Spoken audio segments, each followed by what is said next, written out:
Silent Guardian.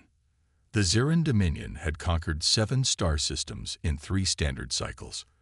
Their neural-linked battle fleets moved like perfect storms through enemy defenses, their quantum scanners peeling away the secrets of any vessel foolish enough to challenge them.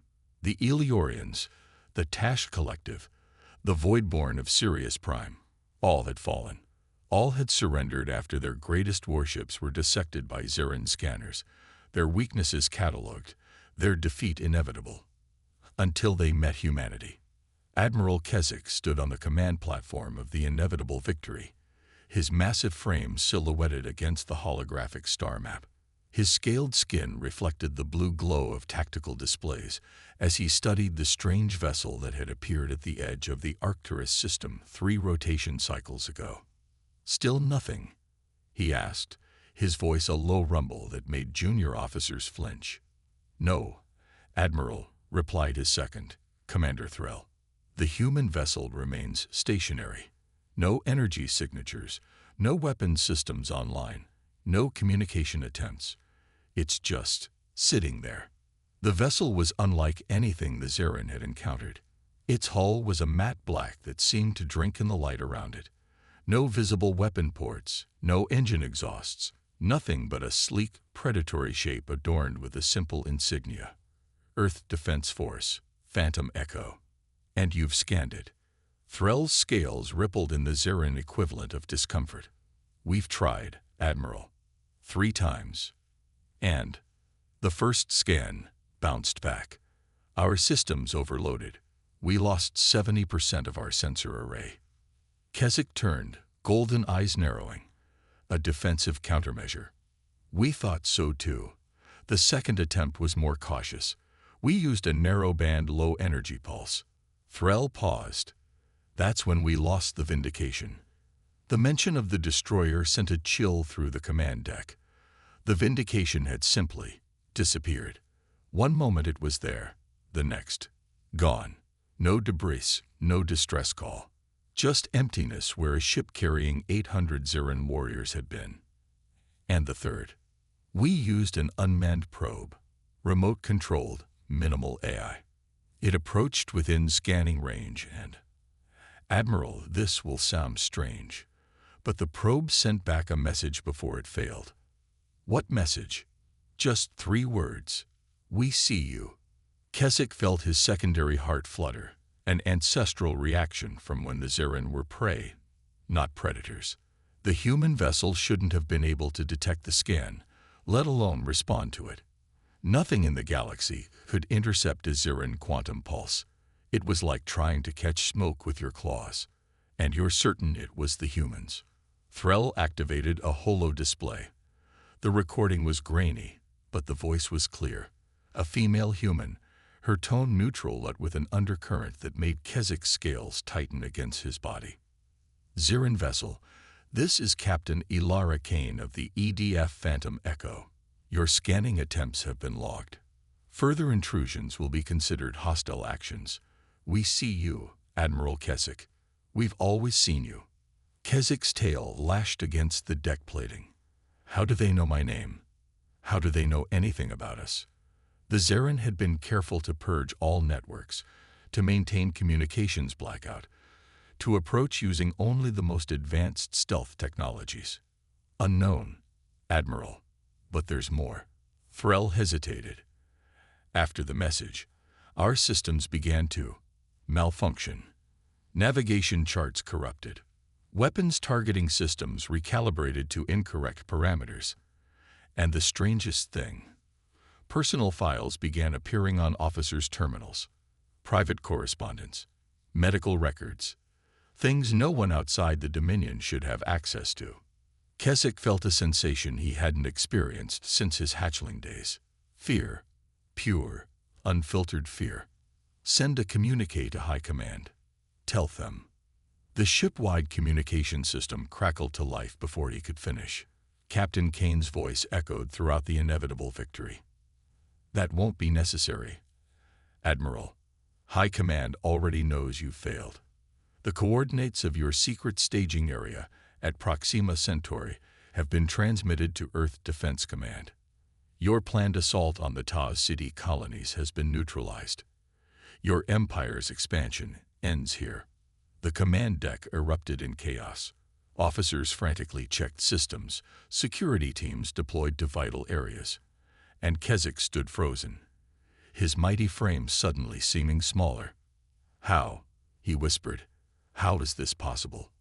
Across the void, aboard the Phantom Echo, Captain Elara Kane sat in her command chair, eyes closed as information flowed directly into her neural implants.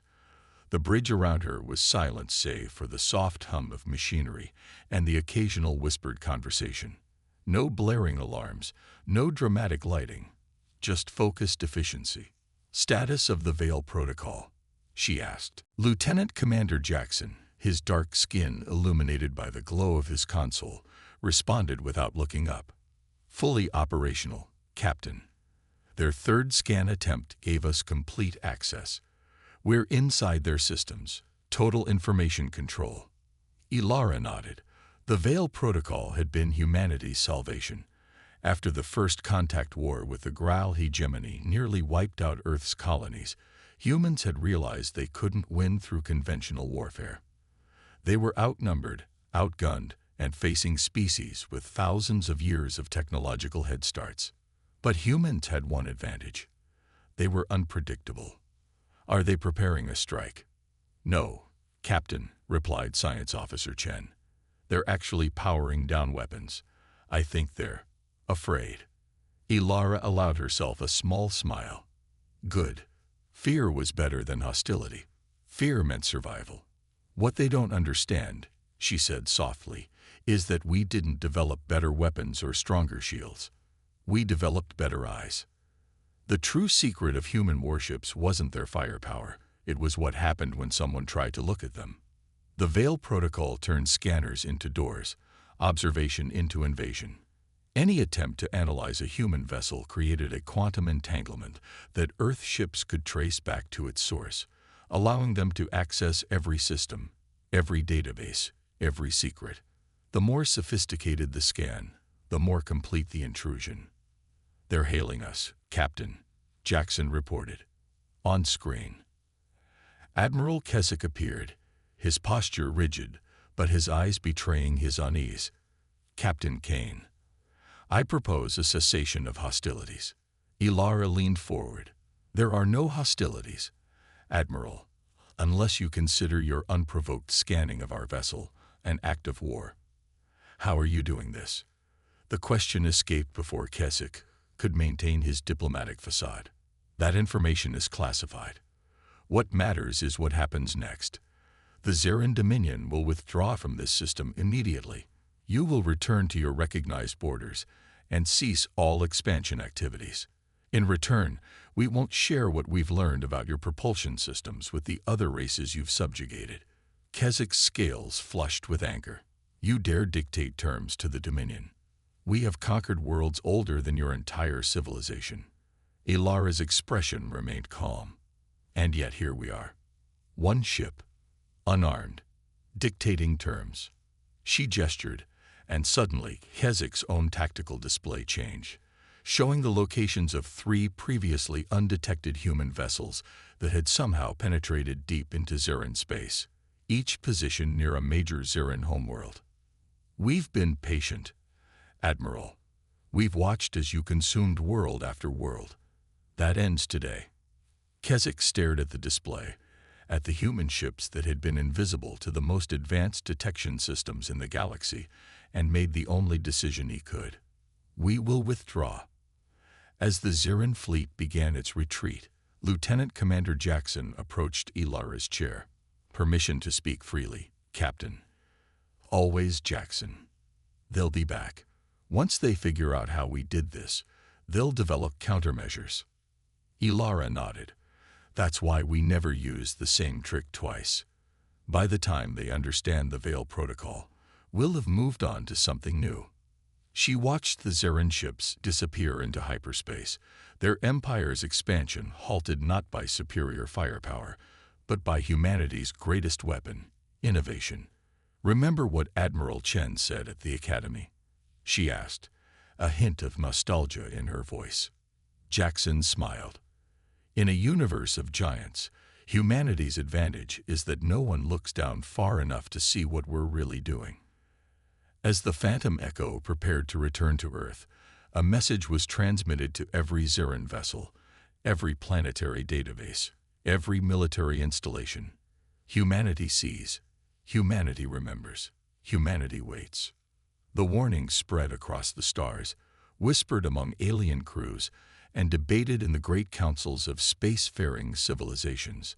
Never scan a human warship. What you might see isn't nearly as terrifying as what sees you back. The revelation. 3 standard months after the Arcturus standoff, representatives from 17 spacefaring species gathered on the neutral station Concordia. Built inside a hollowed-out asteroid in the Aldebaran system, Concordia had hosted peace talks and trade negotiations for centuries. Today, however, the Great Chamber held an emergency summit called by the Galactic Concord. The topic: humanity. Del Torres, supreme intellect of the Meyer Collective, addressed the assembly. His translucent body pulsed with bioluminescent patterns that complemented his translated speech. The humans have violated no treaties. They have launched no offensives. Yet their presence has disrupted the balance of power across 3 spiral arms. The patterns on his skin flashed faster. The Zeran withdrawal has created a power vacuum. Rebellions have erupted on 6 formerly subjugated worlds. Trade routes are in chaos. From the Zeran delegation, General Vex snarled. She had replaced Admiral Keswick, who had been quietly removed from command after the Arcturus incident. The humans used unknown technology to infiltrate our secure systems, she said. That alone violates the technology containment accords. Did they? Asked Ambassador Tilara of the Solari Republic, her feathered crest rising in skepticism. Or did you violate their sovereignty by attempting unauthorized scans of their vessels? The chamber erupted in overlapping arguments. Some species demanded access to human technology. Others called for containment protocols. A few, primarily those who had suffered under Zeran expansion, argued for alliance with Earth. Unnoticed by most, a single human representative sat quietly at her designated station.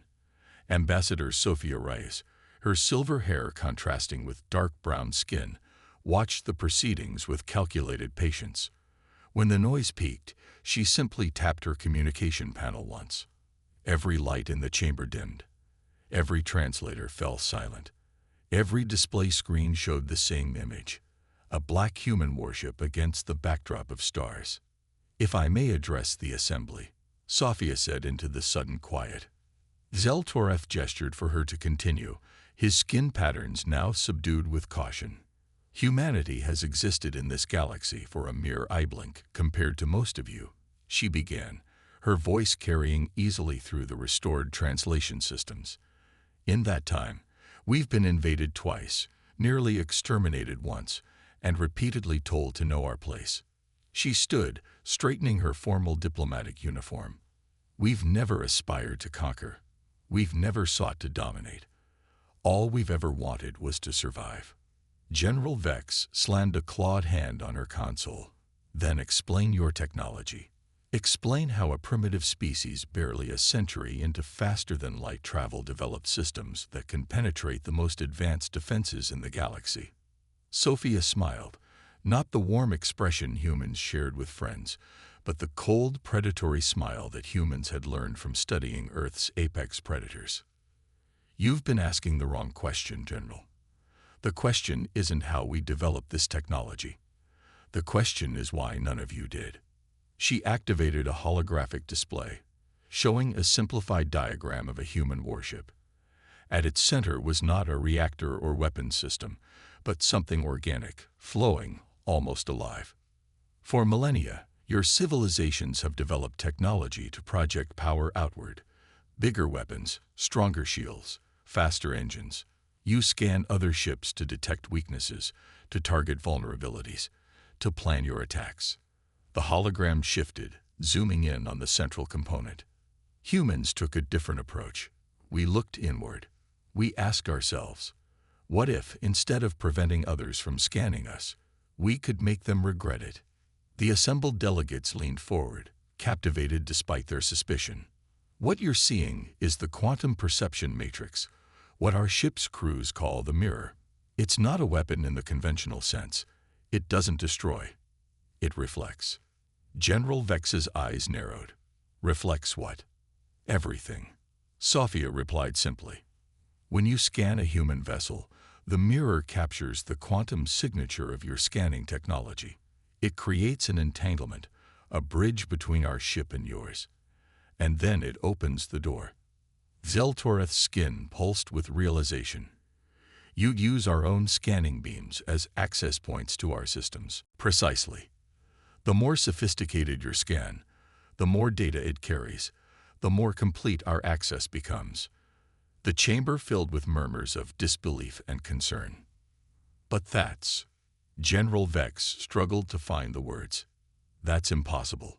Quantum entanglement can't be controlled precisely across interstellar distances. Ambassador Rice's expression hardened. 200 years ago, your kind said humans would never reach the stars. 100 years ago, you said we'd never survive first contact. 50 years ago, you said we'd never recover from the Graal incursion. I suggest you stop telling us what's impossible.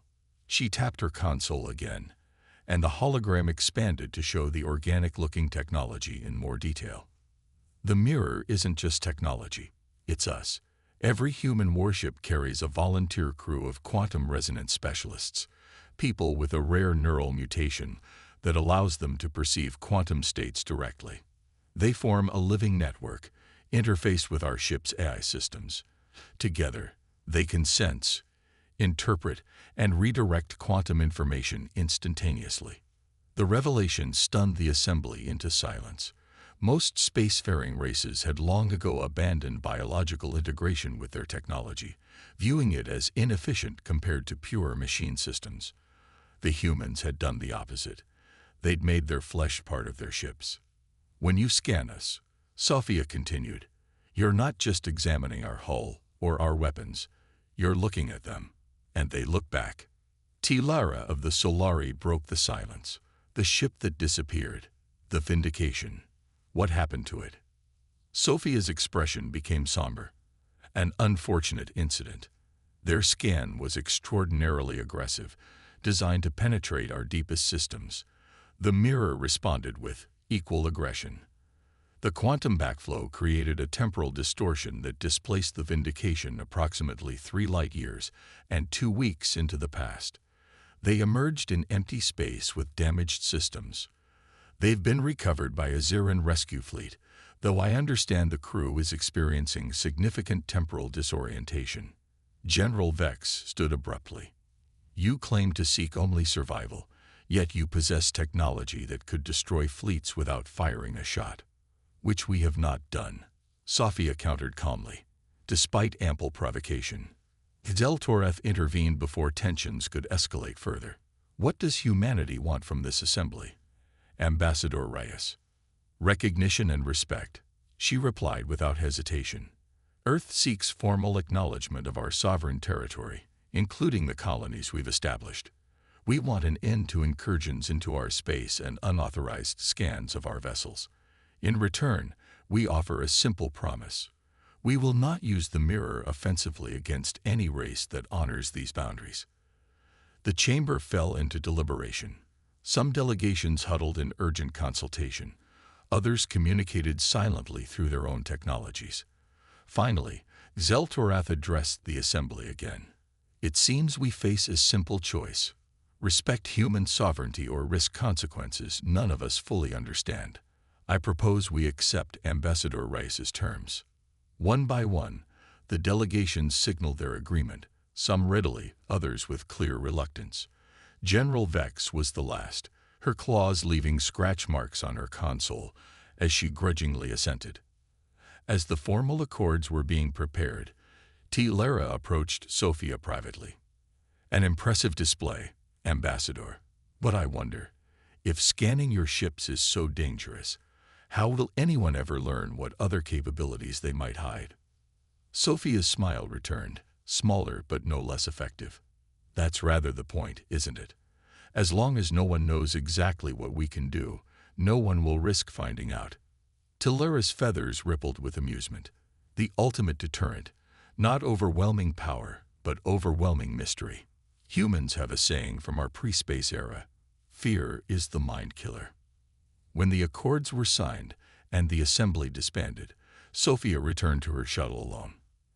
As the craft departed Concordia, she activated a secure quantum channel, one that operated on principles the other races hadn't yet discovered. Status report, Captain Kane. Ilara Kane's face appeared on the small screen.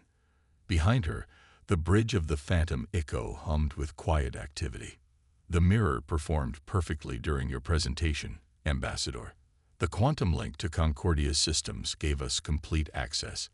Every delegation's private communications, every contingency plan, every hidden agenda. We have it all. Sophia nodded, and they have exactly what we wanted them to have. Just enough truth to be terrified, not enough to be dangerous. What they don't know won't hurt us, Ilara agreed. The real capabilities of the mirror remain classified. Neither woman needed to elaborate. The assembled races now believed they understood humanity's secret weapon, but they had only glimpsed its surface. None of them suspected that the mirror could do far more than defensive scanning. None knew that it was already watching, always watching, through the quantum foam that permeated all of space. None knew that every scan ever directed at a human ship had left an indelible quantum signature, a path that could be followed back to its source at any time. Humanity had learned early in its interstellar infancy that in a galaxy of predators, the best defense wasn't to become the strongest predator. It was to become the most watchful prey. As Sophia's shuttle rejoined her escort, one of the feared black warships that now commanded such respect, a message propagated through subspace, passing from ship to ship across human territory. The veil holds. The mirror watches. Humanity endures. And across the galaxy, the word continued to spread. Never scan a human warship. What you learn isn't worth what you lose.